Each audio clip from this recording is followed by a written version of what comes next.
નમસ્કાર વિદ્યાર્થી મિત્રો, હું છું આર્યન પટેલ અને તમે જોઈ રહ્યા છો ક્લેવર એકેડમી યુટ્યુબ ચેનલ. તો આજના વિડીયોની અંદર આજે આપણે જોવાના છીએ ધોરણ 11 વિષય ઇકો ચેપ્ટર નંબર 2 મૂળભૂત ખ્યાલો અને સંકલ્પનાઓ. મોસ્ટ આઈએમપી પ્રશ્નો તમારી સાથે લઈને આવી ચૂક્યો છું.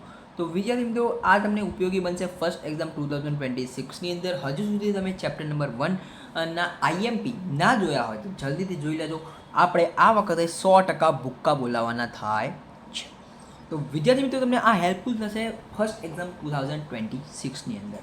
તો ચલો, તમારો ટાઈમ વેસ્ટ ન કરતા વિડીયોની શરૂઆત કરીએ.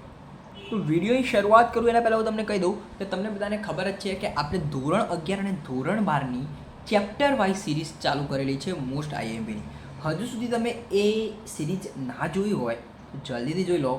તમામ વિષય સ્ટેટ, એકાઉન્ટ, ઇંગ્લિશ તો જલ્દીથી જોઈ લેજો, બરાબર. ઇંગ્લિશની અંદર યુનિટ 1ની જે શોર્ટ નોટ્સ છે, મોસ્ટ ટાઈમની જે શોર્ટ નોટ્સ છે, મસ્ત રીતે સમજાયેલી છે ધોરણ 11 માટે. જલ્દીથી જોઈ લેજો. અરુણિમા સિન્હાની જે શોર્ટ નોટ છે મસ્ત રીતે સમજાયેલી છે, એકદમ મોસ્ટ આઈએમપી બી છે અને વિઝ્યુઅલ્સ ઇમેજ દ્વારા સમજાય છે.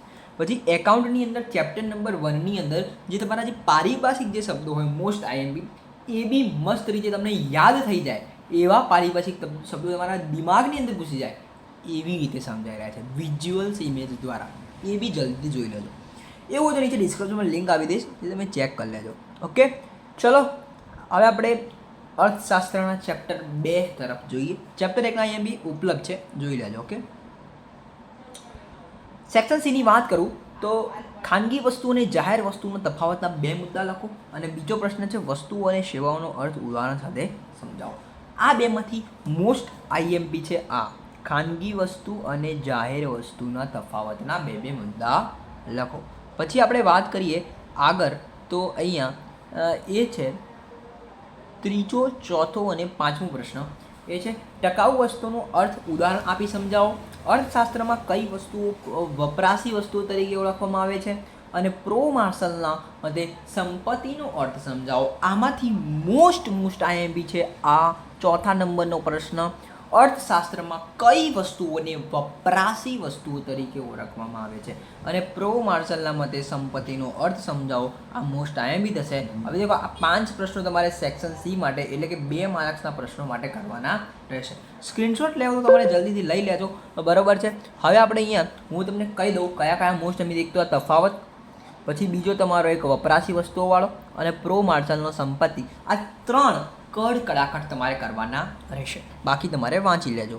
ઓકે, વાત કરી દઈએ આગળ section number D. Section number ડીની હું વાત કરું તો એની અંદરથી પૂછાયેલો પ્રશ્ન 3 છે. ઓકે, 4 છે મોસ્ટ આઈએમપી. ઓકે, તો વસ્તુઓના પ્રકાર જણાવી, વપરાશી વસ્તુઓની ઉત્પાદક વસ્તુઓનો ખ્યાલ આપી, ઉદાહરણ સમજાવો. સંપત્તિના પ્રકારો જણાવવાના કીધા છે, એમાં રાષ્ટ્રીય સંપત્તિ, આંતરરાષ્ટ્રીય સંપત્તિ અને વ્યાખ્યા લખવાની અને ઉદાહરણ લખવાના, બસ બીજું કંઈ નહીં. ઉત્પાદન સાધનોનો અર્થ ઉદાહરણ સમજાવો. ખાલી ઉત્પાદન સાધનોનો અર્થ લખવાનો છે.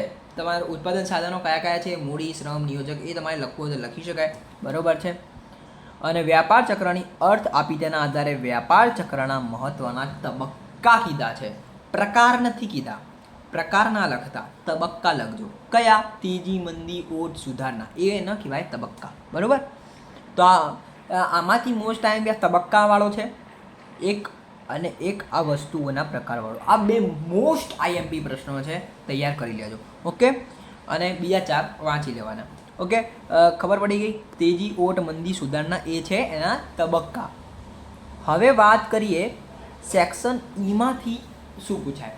તો એક તો સંપત્તિનો અર્થ આપી સંપત્તિના લક્ષણો તમને પૂછાઈ શકે છે, અને અર્થતંત્રમાં આવતા ચક્રાકાર આર્થિક પરિવર્તનના પ્રકારો. તો પ્રકારો પેલા મોસમીવાળા, ચક્રવાત, મોસમી, ચક્રવાત એવાળા પ્રકારો, આકસ્મિક એવાળા પ્રકારો. અને પેલું તબક્કા કયા મેં તમને કીધા, એ તેજી, ઓટ, મંદી, સુધારણા એવાળા તબક્કા. અને પ્રકાર કયા? મોસમી, ચક્રવાત, આકસ્મિક એવાળા પ્રકારો. આ 2માં ભૂલ ના થાય, જોઈ લેજો. તો આ સેક્શન ઈના ખાલી 2 જ પ્રશ્નો છે. આમાંથી મોસ્ટ ઓફ સંપત્તિના લક્ષણો જ પૂછાતા હોય છે, બરાબર છે, પણ આ બી તૈયાર કરવો જોઈએ. ઓકે, તો જમીન મૂડી શ્રમ નિયોજક જે ઉત્પાદનના સાધનો એની અંદર બહુ લાંબો પ્રશ્ન થઈ જશે, બરાબર. તમારે એની અંદર લક્ષણોને બધું તૈયાર કરવું પડશે, એટલે એ પ્રશ્નને તમારે સ્કીપ કરવો હોય તો કરી શકો છો. ખાલી એટલું યાદ રાખો કે ઉત્પાદનના સાધનો કયા છે, તો જમીન મૂડી શ્રમ નિયોજક, બરાબર. તો આ 2 પ્રશ્નો ખાલી વિસ્તૃતની અંદર કરી દેજો, બરાબર છે. આમાંથી મોસ્ટ ટાઈમ સંપત્તિના લક્ષણો છે. તો વિદ્યાર્થી મિત્રો સ્ક્રીનશોટ લઈ લીધો. આ સેક્શન ઈ ન થઈ ગયું, આ સેક્શન ડી. આઈ હોપ કે તમે સ્ક્રીનશોટ લઈ લીધો છે. આ સેક્શન સી અને સેક્શન એ અને સેક્શન બી માટે આપણે અલગથી મોસ્ટ આઈએમપી એ સિરીઝમાં નાખી દઈશું. એટલે કે જેમ કે ઇકોના ફર્સ્ટ એક્ઝામની અંદર જે પૂછાતા હોય એક જ સાથે આપણે નાખી દઈશું, એટલે તમારો ટાઈમ વેસ્ટ ના થાય. સેક્શન વાઇઝ, ચેપ્ટર વાઇઝ, વિષય વાઇઝ.